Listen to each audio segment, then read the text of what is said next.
following at a minimum the national guidelines for outbreak management and contact tracing, and we're going above and beyond that. We are following casual contacts, and we're asking them to test when they've been exposed at exposure sites. So we are doing an approach that is the same across Australia, at least at the minimum level as defined in the national guidelines, and above and beyond that. So the 12 cases today, 1 probably not real, and 11 linked to known cases. That means, by definition, there are no cases of unknown acquisition for today. That's what we want every day, and when we have cases who are in isolation at the time that they get tested and get that positive result, they're not going to be exposing anyone else, and so we'll see these numbers drive down.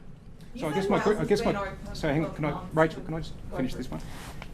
So I guess the question would be, if this approach is now being done in Kilmore, where you are doing close contacts, telling them to isolate, telling asymptomatic people to get tested, why has it taken until now for that approach to be phased in as it's being described? Why was it not being done, say, in the Chadstone outbreak? I mean, if you have a look at some just back of the envelope, if you take out the Frankston Chadstone outbreak, we would have an average somewhere around 7, and we'd probably be on track to open on Monday. So why was that not done in the case of Chadstone? Why has it taken until now? No, we've done it in the Chadstone case as well. So people who are casual contacts of that site, anyone who's been through Chadstone, who hasn't even been to the Butcher Club, hasn't even been to Jasper's Coffee, are being prompted to get tested. So that is much broader than the previous approach for outbreak management. And so it is akin to the Kilmore outbreak. The issue with the Kilmore outbreak is that there is a burden for contacts to be isolating. We've got hundreds of people isolating in Kilmore.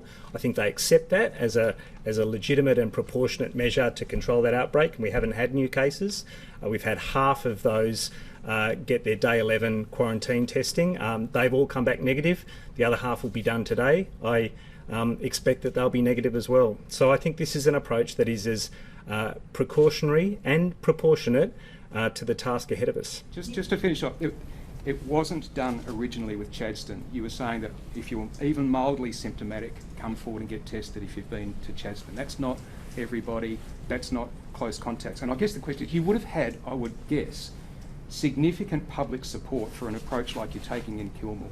Why was it not done in the initial stages of Frankston and Chadstone? Why was it only in Kilmore that was started to be phased in? So an approach of testing every single asymptomatic person who goes to a particular setting when there are tens of thousands of people coming on a daily basis is not value for money and is not necessarily a proportionate approach. We had people who were known to be positive with casual exposure in Kilmore, and so it was very clear that the epidemiology suggested that there was a very infectious person in that setting, and they had gone to that specific setting.